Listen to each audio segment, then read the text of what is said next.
Welcome, everybody. I'm very happy to see a lot of people whom I know. And to be honest, a little bit even more happier to see people whom I don't know so far at the first Green Academy of Pro Progressione.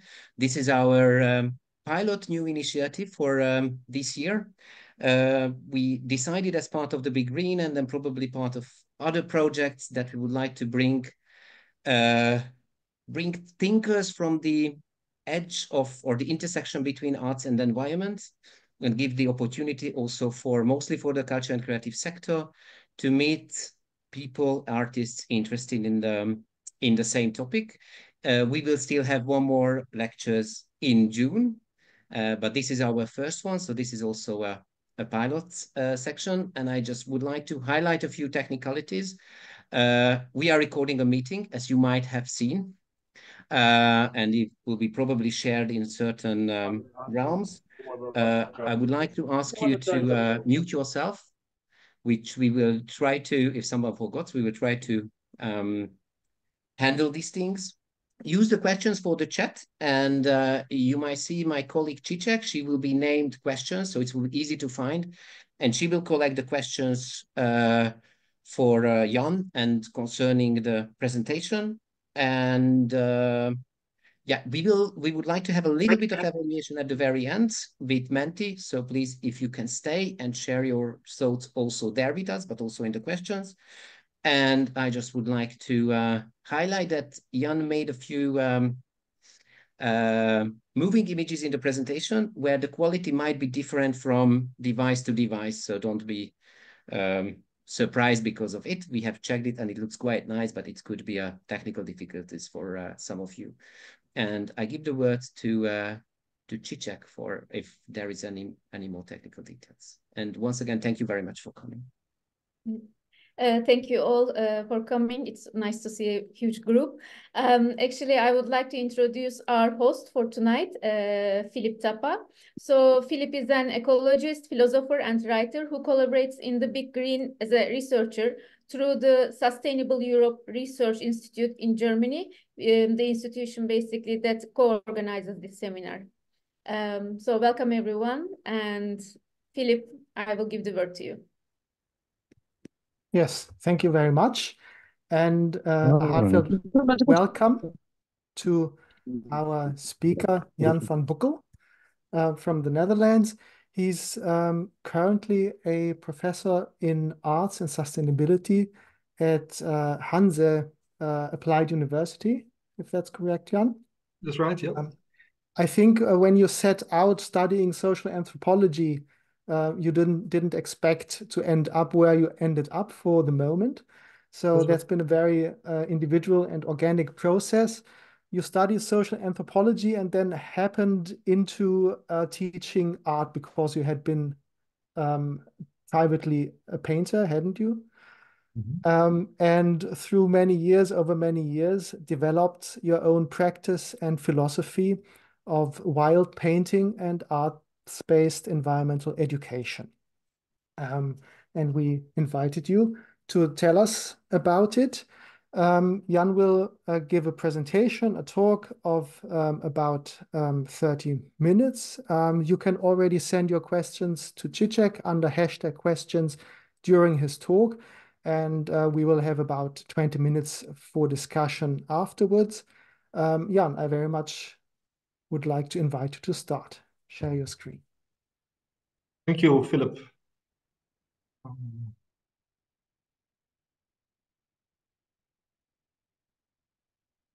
The screen visible?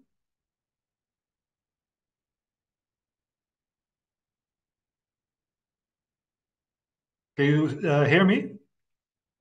We can hear you, but okay. not see the screen. Oh, sorry.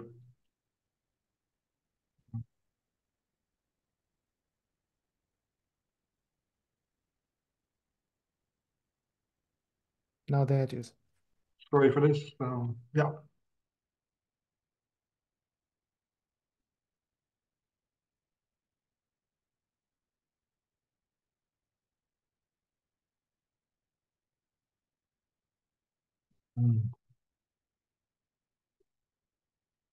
We're all set, I think. So what I would like to speak about is this title, Learning to Learn, Practicing Art for a Convivial Future. And I hope what this title means and what I mean to share will become more clear as I go along. As Philip said, my background is in social anthropology, and I slowly moved into the field of art education, partly because of my passion in what I call wild painting. A way to describe wild painting is to look at what Paul Cézanne said. He said, when I'm painting, I am allowing the landscape to express itself through me. I become its consciousness. So it's a way of engaging, connecting to the natural world through art making. And I think it's here for me relevant to connect to places, especially wild places, in such a way. And I think it's something that we're also missing out very much in today's education. By way of example, if you ask a child of say 5, 6 years to make a painting or a drawing of a tree, the image might look a bit like what this girl is making.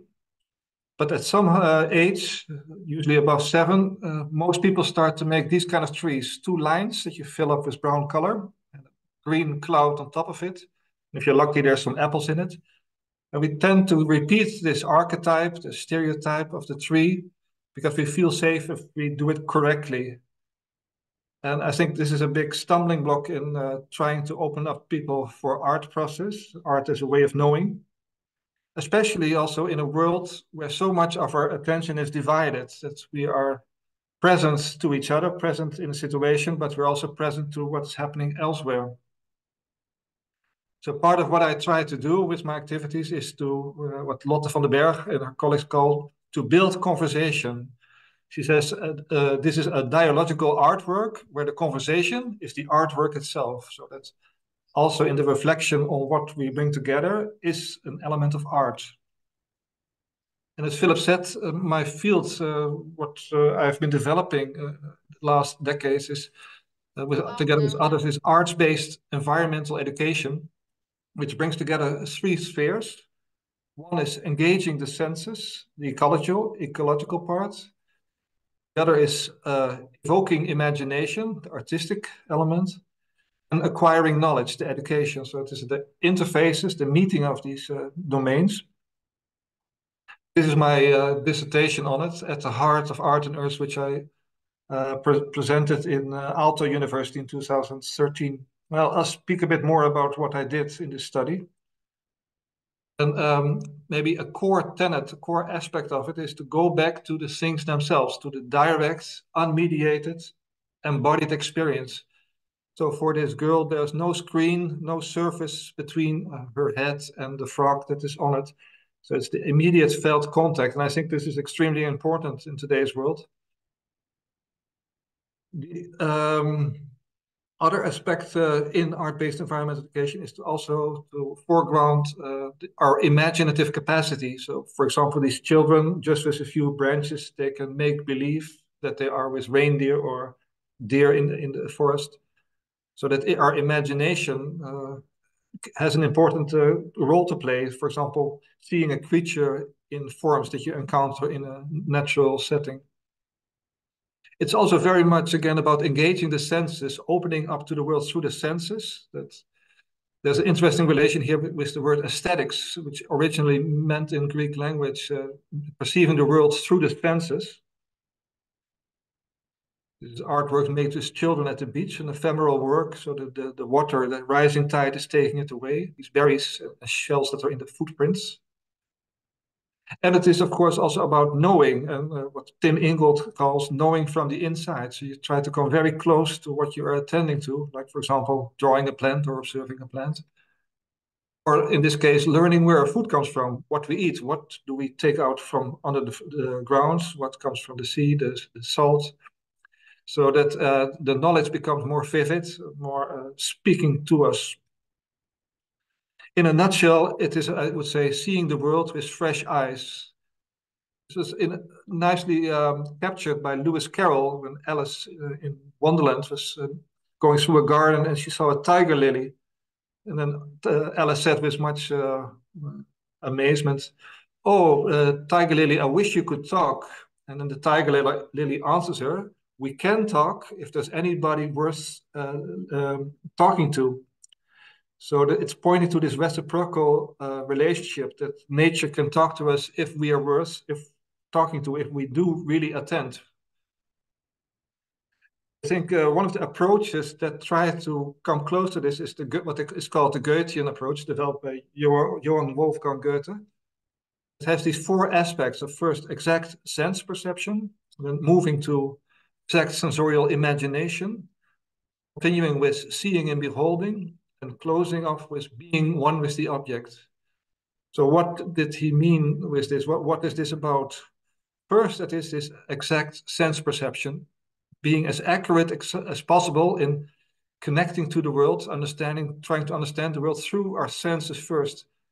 But this is Henry David Thoreau. He's known for the book Walden, or Life in the Woods. He was a botanist and knew every plant by its Latin name. And he once said in his journals, if you want to make acquaintance with the ferns, this species, this plant, if you want to get to know it, you should forget your botany and all your prior knowledge that you have about them. So you should effectively shelve or put aside the knowledge that you have to really be able to see it again with fresh eyes. Next step is the exact sensorial imagination. That is about how your imagination can fill in the gaps.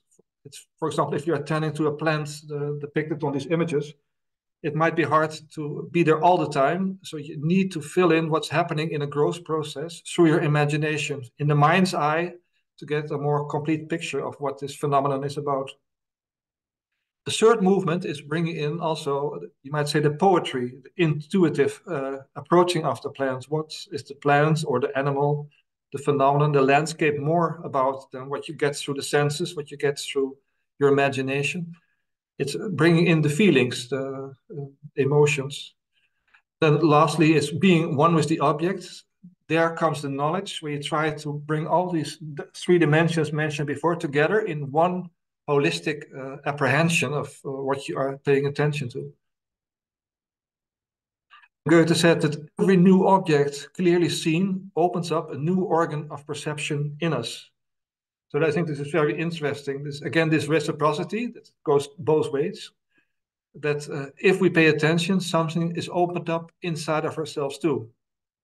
At least that's the idea, that something is awakened that is maybe latent or dormant inside of us.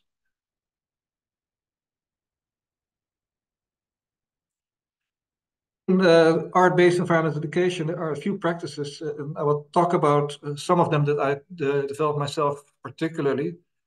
The first is about defamiliarizing, you might say estranging, making less familiar, and the practice of wrong footing. To start with the latter. Wrong footing is, for example, if you're playing soccer, that you pretend to kick the ball to the right, but in the very last instance you kick it to the left, and your opponent, number 6, is standing on the wrong foot. So wrong footing is with participants to present them with something that they did not quite expect, and they need to reinvent themselves. They need to come up with a way to interact with the new situation. So what I regularly do is facilitate workshops in what I call little me making. This is on the island of Gotland. It's an activity that I learned from Anthony Gormley at Schumacher College. And it is about making a sculpture, a mini sculpture of your own body, but doing this step by step with your eyes closed, starting from your foot on the ground, your feet on the ground, up the legs, and you're kind of making an outward image of what you perceive inside your body. So these forms are not, say, naturalistic. They're maybe not aesthetically pleasing, but it's not about that. It's about giving expression through the clay, with the clay, of what you perceive your body to be at that moment in its different parts. It's interesting that especially the back side of the sculptures is very interesting and alive, because the thumbs are mostly working there. So a lot of expression of what you pick up in your body is noticed or finds its expression on the backs of the sculptures. Here they are sitting on a row. They're sitting on a cube of clay representing the chair that people sit on. And then maybe just as important as the activity itself is the conversation afterwards about what went on when we were doing this and what people experienced and what they see when they look at the resulting works. That this conversation is as much part of the artistic process as the clay making, clay molding itself.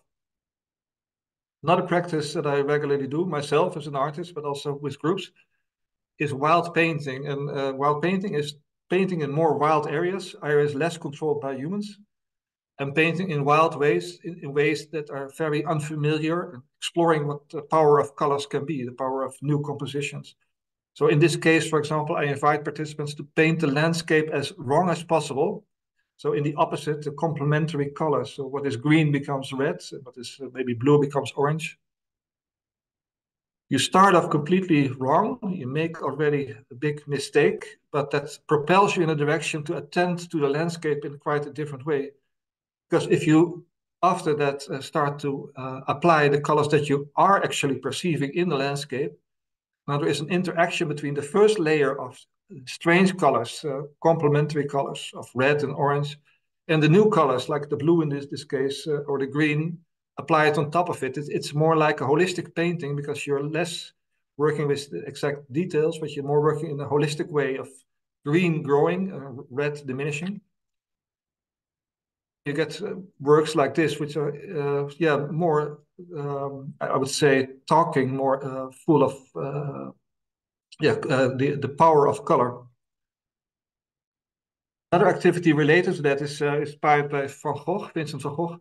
He made paintings often in the broad sunlight, at the middle of the day, when there were hardly any shadows. And in the Middle Ages, people feared that you should be out of the direct sunlight when there was no shade around you, because the demons of the midday could show up and plague you. They could harm you. So it would be best to have a siesta. Of course, Van Gogh also painted in the afternoon, or when the sun was setting. What I do regularly with participants, is that we start to paint after we had a good dinner, so maybe at an hour of 7 or 8, when the colors on your palette are diminishing and the shadows are coming in, and creates a completely different atmosphere, where you can only, the later stage, attend to the tonalities, the differences in light and darkness of the paints, rather than the colors itself. So it's, again, a different experience, a different way of interacting with the place, with the environment. Something I find increasingly important is what I call creative misunderstandings. A way to explain this is that if you're walking, like these two people in a mountain area, part of your attention is how you make your way on the track, that you step on the right rock, that you don't get into the water. And part of your attention is also to each other, but you're not checking each other's face all the time. So sometimes you talk, if you're having a conversation, you talk out loud, and you don't know if the other is really catching you or is really finding it interesting, but that gives you a certain leeway, a certain freedom in having the conversation. Now, this phenomenon I usually take up when we have a course in art and sustainability education in a national park in Estonia. The very first meeting of participants, we split up in pairs and we go hiking around this lake. And for example, these two women, one of them starts telling a story of a walk that has been very meaningful to her once in her life. Maybe this track on the left-hand side, and the other person is listening, only listening. And you have this phenomenon of not all the time looking each other in the face, walking parallel sometimes or behind each other. Then at the end of the lake, the roles are switched. The teller becomes listener and the listener becomes teller, telling also about an important hike that the other person has made. It could be last week, it could be also when she was 3 or 4 years of age, but somehow a walk that left an impression on them. I learned this activity from Alan Bolden. But the creative misunderstandings come at the end, when the participants share each other's stories. So the listener tells about the important walk of the other person. And then it's almost always that certain aspects are highlighted that the listener finds very interesting, but that are not necessarily so important for the one who told the story. And also the other way around, that certain essential elements are missed that the teller found important. So that opens up an extremely interesting conversation of misunderstandings, and maybe the misunderstandings guiding you to new insights. key in artistic activity, in many artistic activities, I would say, is to pay attention to the in-between space and to work as foregrounding, what is in the foreground and what is in the background. But for many of you, this is familiar territory, but for example, an exercise might be to draw this chair, or any chair. To do this, not by making the lines around the contours, but only making the areas where you don't see the chair. So any area that is not chair, you fill that out. If you do that very carefully, the chair will pop up, the chair will show itself. But you get a different appreciation of what a chair or any object is about by looking at these in-between spaces. Often the image becomes more accurate in doing it this way. In art, like in this painting of Monet, people play with this. For example, between these four trees and mirroring in the water, the in-between space is extremely important, but also the element of foreground and background. If you look very carefully, you see this yellowish wave in the background of trees in the background. Actually, it is a continuous line along the river. It's the Lept river in France, where Monet made this painting. So if you're standing there on the side of the river, you have these trees in the foreground going sequential line of trees, and it continues all the way in the meandering river to the background. The foreground, background, and in-between space interacting. I think it's very interesting to notice how this is in other cultures, for example, in artwork of the Bushmen in Namibia, how foreground and background are in a way interchangeable, like in this painting that of owls and insects, that humans and insects have the same value, that nothing is prioritized. Background is as important as foreground. Similar here, hyenas and the snakes, Tame Kashe, that there's a lot of things happening in the background. It's almost at some point difficult to really tell what is foreground and background.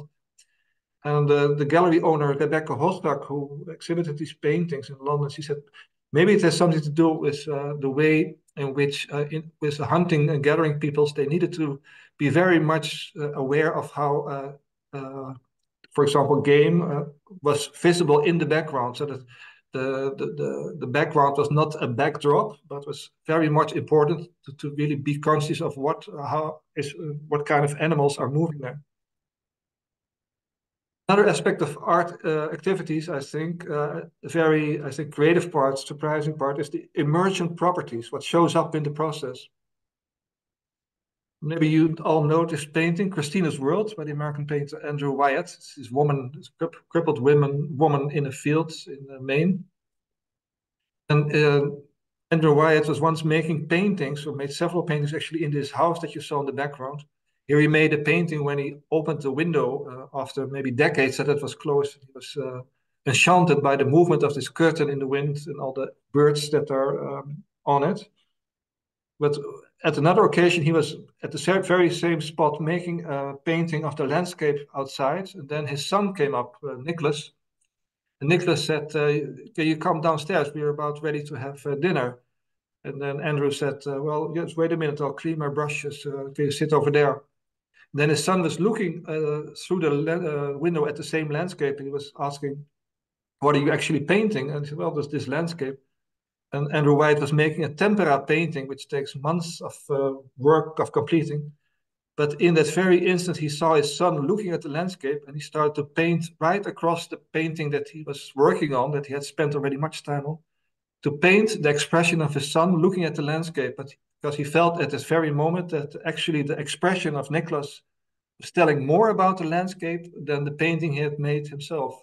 So this effectively became a landscape painting for him.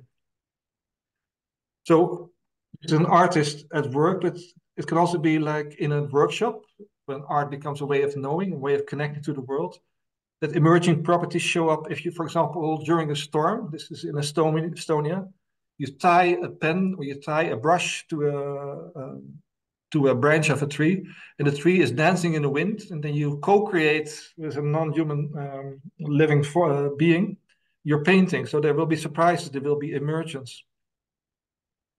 And I think this is important also in the context of why, on the whole, these kind of activities make sense. Because it is, in a way, I think, trainings in being able to inhabit uncertainty. Here I would like to bring in some philosophy, systems thinking. For a system to be complete, part of it must remain incomplete and open to change. That is the space where the system can probe its way forward as it evolves and adapts to changing circumstances. It is through this incomplete part that the system learns to learn. This is from Nora Bateson, one of the daughters of Gregory Bateson. So I think this is a fascinating thought, that part of it must be incomplete, open to change, for the system to be complete, so that something must not be fixed. So there must be some kind of window to the new, to the openness.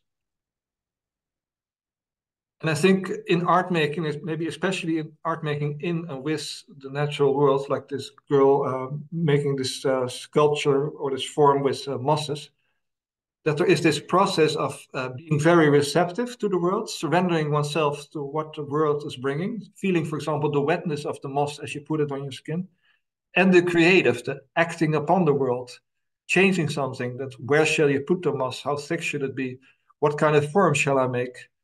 It's like an endless circle of moving from sensing the world, to making the sculpture, rotating so that what senses bring to you informs your creative process, and your creative process causes you to make new choices in what you will be sensing next. So in effect, it's very hard to dissect them, to take them apart. And I would like to focus in a bit more on this phenomenon, because you might say, in a very basic sense, a way to describe what a process is that you have input. There's a kind of black box where things are happening, creative process, and there's a kind of output, the results. And in it, there is the feedback loop, for example, through the sensing and through the making, that you get information where you can adjust. But there's another move, what you see in the image below, where you not only give feedback in the process itself, but also feedback on the feedback. So the feedback that is about the process, about feedback on giving feedback. To connect that to this image, here you have the girl working with the mosses, the cyclical movement between sensing and making. And if you then take it at this, zoom out at this meta level, you giving feedback on the feedback, you can connect it to try to bring up how does this relate, for example, to this activity of walking through the forest and listening to each other's stories, or attending to a lecture on sustainability or climate change. And afterwards, maybe doing something with clay and making your body. So you're bringing a larger field of connections, a pattern that connects, where you try to see what kind of sense this activity of working with mosses makes in a larger journey of learning, of engaging with the world. What is different? What news opens up? What is maybe similar? So this feedback on feedback is also from the group of Bateson, it's the second order cybernetics. And it, I hope, will feed into tools for what Ivan Illich called conviviality. That it offers us ways to go about approaching each other in different ways. So this is an image of 2 weeks ago, where I was in Wageningen, the University of Life Sciences, and we did a workshop on the metamorphosis of living forms using clay.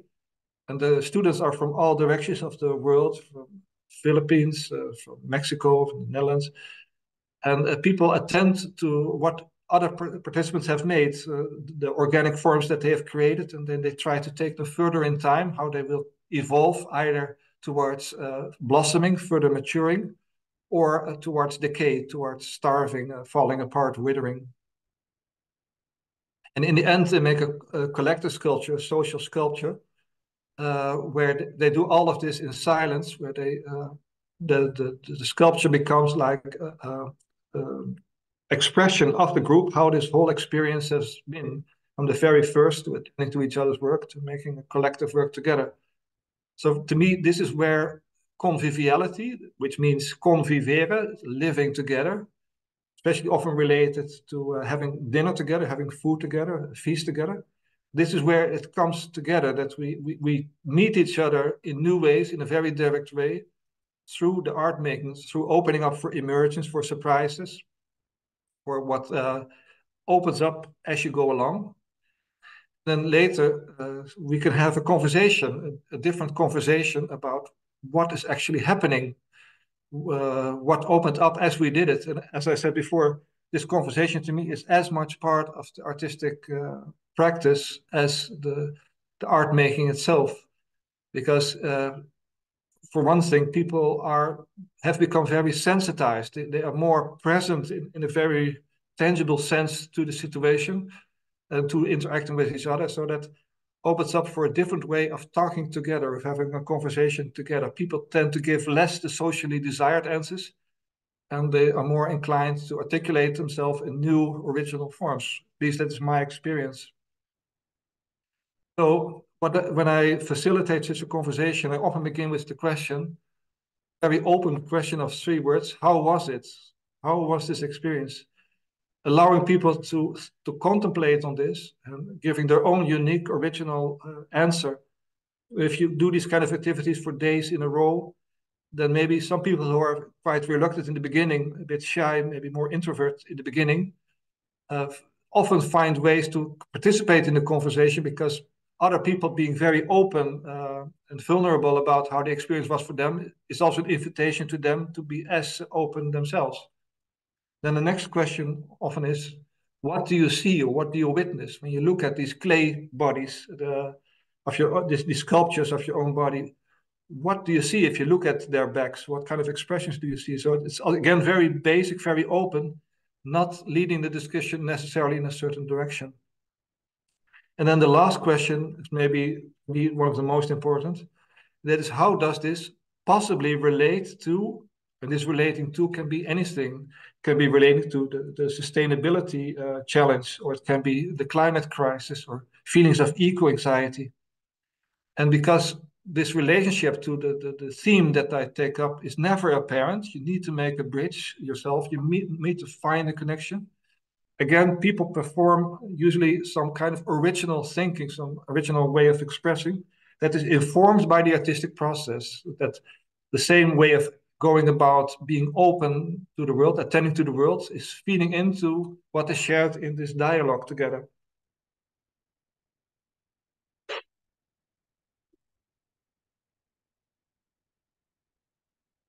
So that you partake in this flow, this movement of the river.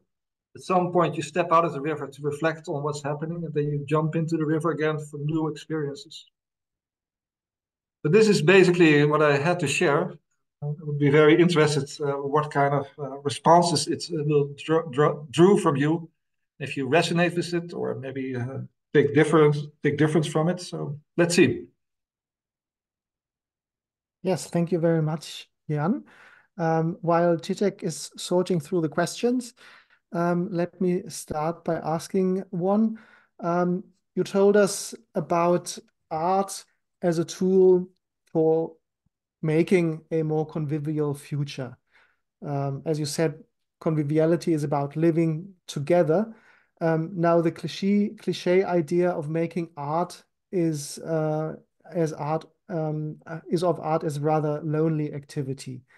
You, the wild painter, take your stuff and go out into nature alone and paint it and resonate with it. Can you tell us a bit about how you developed this practice of convivial art and how you started out at first? Okay, yeah. Yes, I hear more than one question what you asked. Maybe to start off with the last part, how I started out in this field is that for many years I painted together with other people in sort of cultural centers in the city of Amsterdam. And from that, I learned, for example, working with complementary colors. But I for myself, I tried to take it more outside from this idea of connecting to the natural world in a different way. So if you do this, if you really spend some time, for example, me with that mountain, you notice all kinds of things that you don't necessarily notice if you are there only, say, half an hour. And the changing of light, for example, and what that does to what you're painting, and also the challenges that puts for you, that the changing of light also means that you have to choose. Shall I use the light that was there half an hour ago, or shall I anticipate for the light that's coming in an hour? So you have to find some middle ground and still try to work on a composition that is convincing. But the other part of your question, I think, is also interesting. I think art, and maybe one could say maybe this somehow romantic notion of art, of going into the wild, into nature, that often art and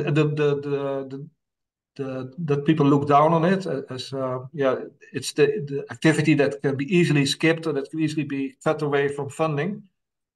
I strongly feel that it would be wise to turn this completely on its head. That it is maybe one of the most important activities, not only, of course, with painting, but also with performing drama or making music or what have you. It's what I think makes us, helps us to be fully human, to be fully into the world. And I noticed time and again that actually the word art itself is maybe one of the biggest problems. Because people, when they hear the word art are invited for an artistic workshop, immediately there is this, for many people, this freezing moment of I cannot draw, I cannot paint, I am not talented. So that the word art, now we're going to do art, now we have to be open, now we have to be vulnerable, is actually a big stumbling block to surrendering yourself to it. So that much is already gained if people allow themselves to explore what can be happening here. And what kind of people and with what kinds of expectations do they come to your courses? So are those typically people already painting, already doing art, who want to learn something about, connecting with nature? Mm-hmm. Or do you basically appeal to people who want a special experience of nature and who come to you for that without necessarily being into art usually? Yeah, in these wild painting courses that I teach, it's usually a blend. It can be people who are attracted to the aspect of being in these special areas, parts of the world where usually you don't so easily or not so readily would make art. So the environment is the attraction. For other people, it is the possibility of trying to learn art making in a new way, to see what opens up if we do this wild painting, if it's less than a traditional form. And it's usually a blend of people who are already experienced in some way in art and people who are complete or maybe halfway beginners. I think this is also very rich because one of the first things I recommend is to look at the artworks that are coming about, that are the result, in a non-judgmental way. So we don't talk about who made the nicest painting or the ugliest. We just try to attend to what is opening up and what people themselves want to share about what they made. But the course in Estonia, for example, this is for becoming art teachers on the master level. And what they give back, usually they write a reflective essay afterwards, that for several of them, it is a reminder of why they actually wanted to be an art teacher. Because nowadays in schools and universities and academies, this is a bit like old school, or these kind of activities are not so practiced so much anymore. Even the use of painting easels, for example, is in the digital age is very seldom done, unfortunately, I would say. Okay. Zizek, do you have a question from the audience? Yes, we have 3 questions now. I will start with the first one. It's quite long, so I will read the question only. Has he considered how digital content or fast perceived nature, even superficial engagements with nature, could be artistic tools for generating new and sustainable relationship to nature? So this is from TC. Yeah, it's of course I know foreground myself in the foregrounding and backgrounding, but the foregrounding of what activities in the natural process is moving with often the slowness of nature, what that brings forth. The other side of it, that is of course also possibilities through digital tools and also many other approaches that are alive and kicking in the art world. But to me, why I think maybe as a counterbalance to so much of our time, like I'm now sitting in front of a screen, and the audience, you are also sitting in front of the screen. So much of our time is through these surfaces, that it as a counter force, I think that this attending to the natural world, to what's now often referred to as a more than human world, where we are just a part among the other creatures, the community of creatures. That is, in a way, I think, something that we have neglected too long. So it wouldn't not to me necessarily be in opposition against digital ways of approaching art making, or having fast pace, or moving images, for example. But that these activities through art, and the surprises that they give, offer an alternative. And to me, one of the interesting aspects of it is often find that the more basic the activity becomes, like working only with a lump of clay, for example, the more profound the impact is on people. The deeper it sinks in, and the wider the endless array of possibilities is of new ways of relating to each other and making art. So. And I think it gives a different threshold. So maybe working with digital means, everybody of course has a smartphone, but if you want to do some film editing, you need to learn certain procedures to work to be able to handle it. But if you work with clay, for example, you invite people to make an organic form. It's, in a profound sense, it's very hard to make a wrong mushroom. Everyone, child or adult, can make a mushroom that is less or more convincing. Or maybe to put it differently, it's not so much the point that it is completely accurate. It is allowing yourself to maybe for the first time in your life to make a mushroom from clay. So I hope that answers the question to some extent. So, Zizek, if I hear rightly that we haven't been inundated with questions, then we can perhaps also ask people to just put up their hand if they want to ask their question directly. Exactly. What's the other question in the chat? Okay. It seems that your method draws heavily on the phenomenological tradition in philosophy. To the things themselves, was Husserl's attempted to bring us out of metaphysical speculation back to the concrete phenomena in experience, and exact sensation sounds a lot like the phenomenological epoch or suspension of assumptions. But how does one distinguish between exact imagination and the kind of imagination that produces stereotypical images like the apple tree in your example? Or, to put it another way, how does one ward off the tendency to fall back on the stereotypes in the imagination? Is this a circular process in which one always must return to the things themselves through the epoch? That's a good question. I would think I would need some more time to really to unpack it. But maybe as a first attempt, I think it's very right of the person asking the question that it is there are many interfaces with the phenomenological traditions, like, for example, Goethe himself, but also Cézanne, when he said when he's painting, it's the landscapes taking itself through him. That was picked up by Merleau-Ponty as a way of understanding what landscape painting is about. But I think in this Goethean approach, the phrase exact, you start with exact sensorial perception and then exact imaginary perception. What was the German exacte sinnliche Fantasie? So there's the difference between the German and the English, the fantasy and imagination.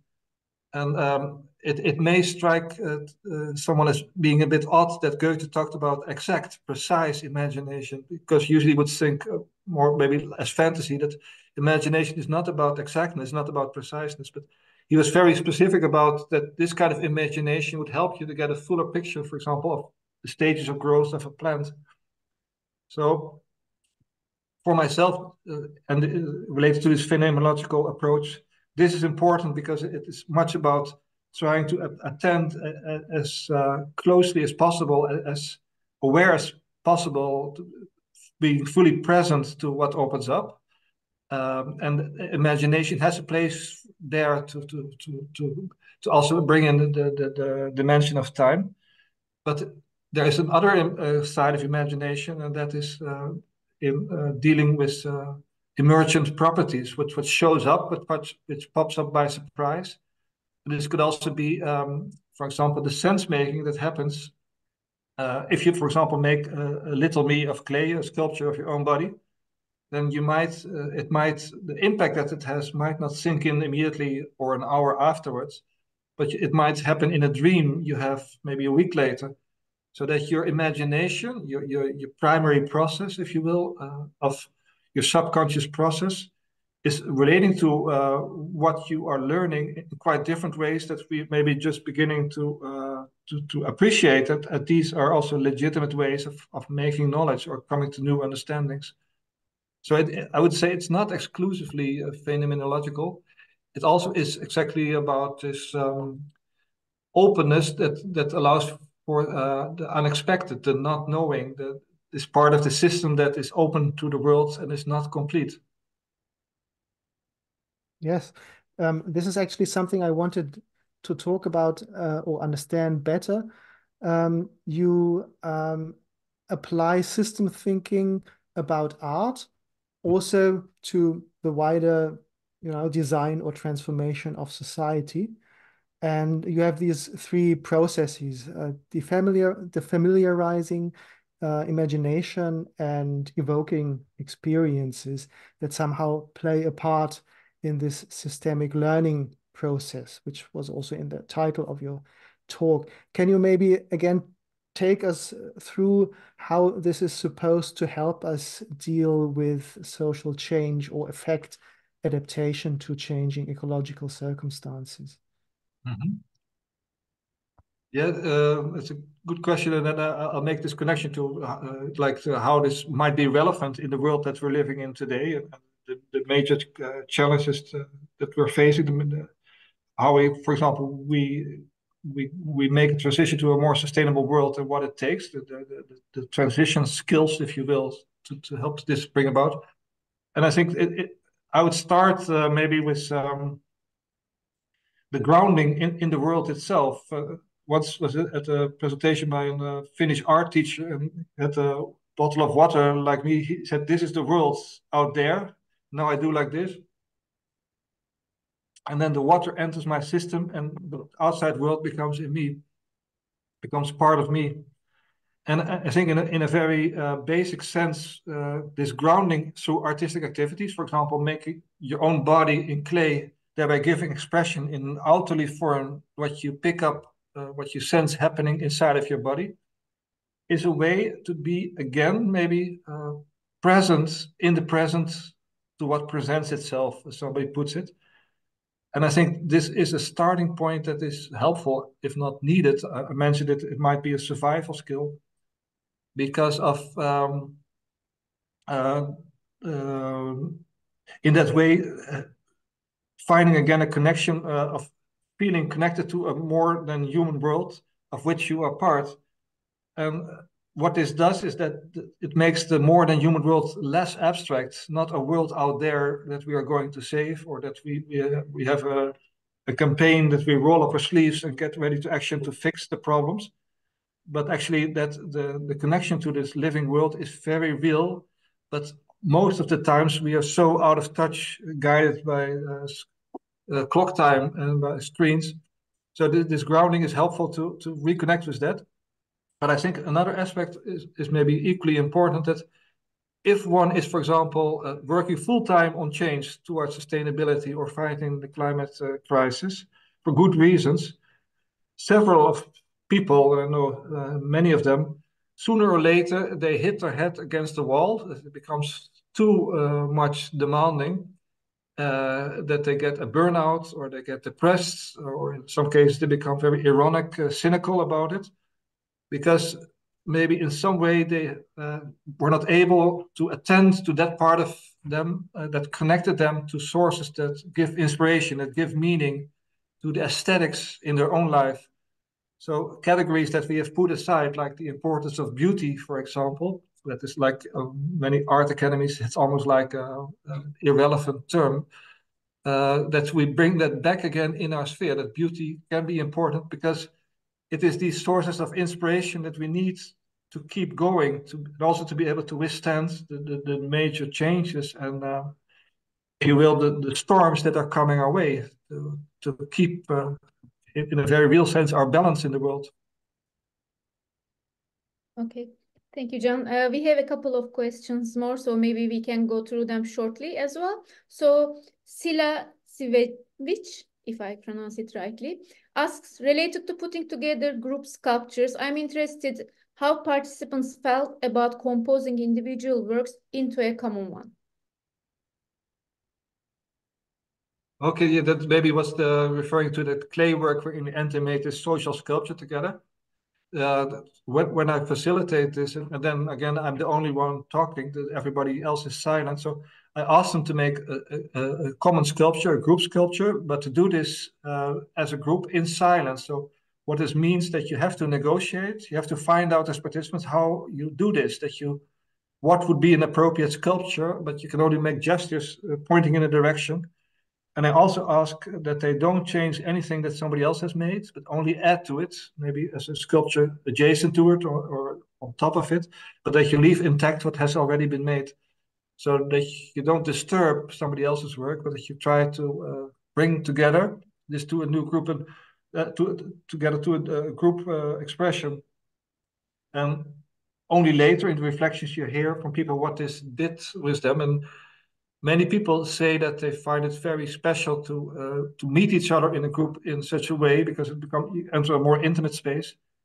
But also that it was only because they went through the previous rounds of first making the sequences of organic forms that prepared them, and also working in silence, prepared them to be able to make a sculpture together later. So put it differently, they would not necessarily be able to make such a group sculpture in silence right away at the start. So you need to become sensitized to be allowing yourself to enter that space.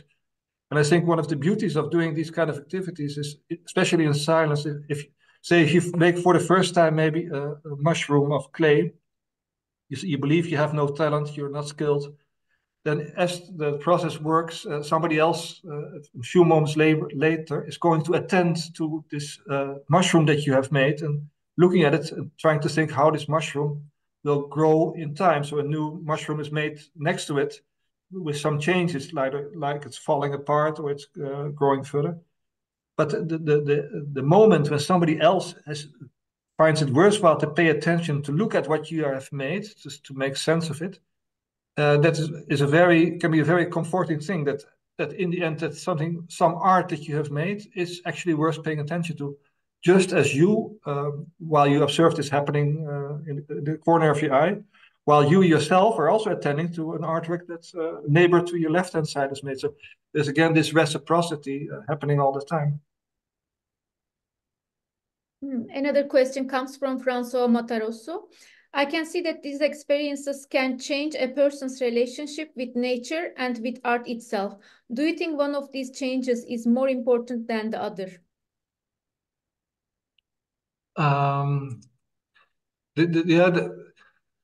I wouldn't necessarily foreground one above the other, like one more important than the other, because for one thing, the way people experience this, the way they surrender themselves to it, they are receptive to it, and the way they create, the way they act upon the world is so individual. So every person participating will have their own deep experience, if it goes well, of it. And this experience, something can be important for one person, which would be less important for the other, maybe. So I think on the whole, it is maybe not so much to compare it one maybe more important than the other, but that it is more these kind of processes. It doesn't really matter so much to me if it's about having these sharing of these conversations about meaningful hikes that you once made in your life with each other, that this is not maybe more important than doing the clay work or doing the wild painting. And I think also even within an activity yourself, if we have been painting for some time and then later, if we have a reflective moment looking back at what did this mean to do this as a group, this is for me as important as the painting itself, to have this conversation, because it's usually so fresh, so new. It's such a refreshing way to attend to the art making and to the place where you're doing it. We should be brief about the remaining questions. Yes? Those yeah, I have asking more and questions. answering. Yeah. So from Joe Wheeler comes, what is the feedback from your students? In what ways do they speak of their participation changing their relationship with the environment? Yeah, that's in my dissertation, at the heart of art and earth. By the way, you can find it on the internet as a PDF if you're interested to read more on it. But I actually found that doing such a workshop of, say, 2 or 3 hours, maybe surprisingly or disappointingly, did not change much in the relationship of people to the natural world. So one of my findings was that it actually takes a much longer time to make this change of maybe unlearning practices that we learned on school. If you remember the image of the girl making a tree and then making this stereotypical tree, that it doesn't happen right away. And but I think it has been my experience also. If you take children, I was sometime a teacher in a school in Sweden, an art teacher. If you take them into the natural world at the beginning, often they are very excited and running around in all directions, of course, with this sudden freedom that they are able to do this. And then they don't necessarily readily or easily connect to the natural world they're in. But if they are sitting silent for maybe half an hour on a fallen tree, maybe they start to notice things that are in that area. And that I think this process of opening up, of being able at all to attend to a natural setting, can be enhanced through this artistic activity. So, for example, if you start making paintings at the closing of the day, in the late afternoon, in the evening, immediately it becomes exciting, because this is something that most people have never done. So you feel you're together in discovering something new. And this gives you a new opening to relate to the setting, to the place, the spot that you're in. Okay, last Actually, question. this upcoming question is related.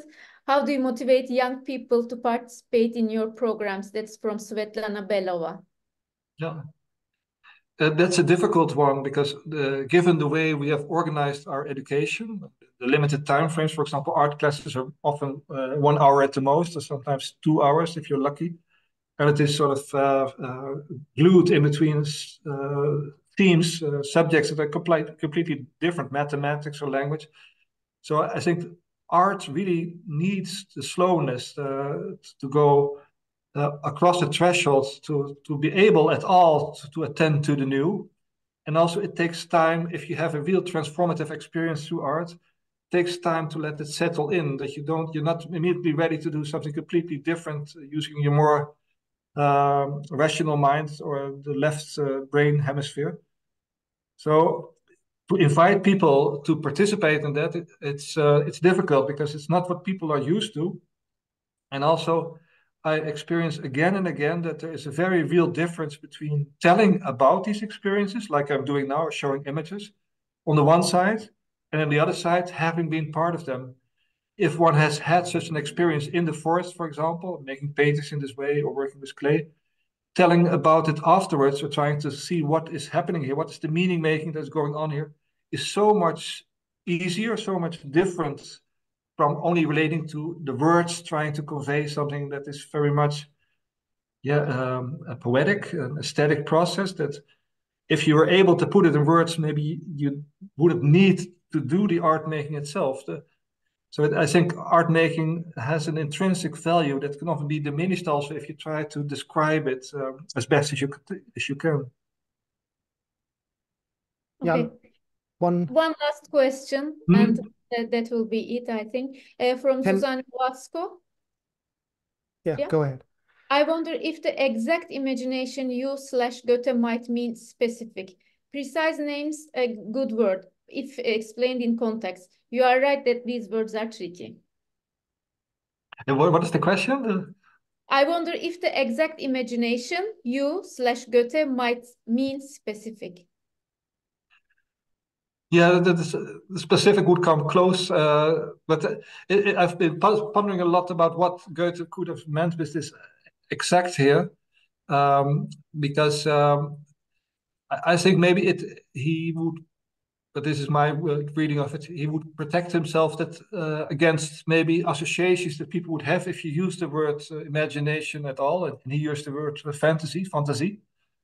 That if you add the word exact, preciseness to it, that means that it is a rigorous pursuit also, that it is not some kind of fluffy, dreamlike way of relating to imagination. That comes more maybe in the third move of seeing and beholding, where the intuitive mind is invited to partake also. But that actually, that imagination can actually be very precise also and exact, specific, if you will. Yeah. Okay, one last question from me, if I may, Barna, before I hand over to you to bring this back to our project, which is partially about how, or one of the questions that I ask as a researcher in that project, and that many artists that are connected to the project, I think, ask themselves is, how can we contribute to saving the world, basically? How can we contribute best to making it a better place? Looking at your arts practice and alternatives like participating in protests or treating movements as artistic material, what do you feel is the most effective path that a young artist could choose? Yeah, it's maybe difficult to single out one most effective, but what I would one thing that is meaningful for me. And here I would like to refer to a statement by Martin Luther. It's actually unsure if he ever said it. So the start of the Protestant Church. The statement is, if I would know that the world would end tomorrow, I would still plant my apple tree today. And if you think of the state of the world now, with the threats that are coming our way, from one point of view, it's just complete nonsense. It is meaningless to plant an apple tree, given the big fears about what might be happening.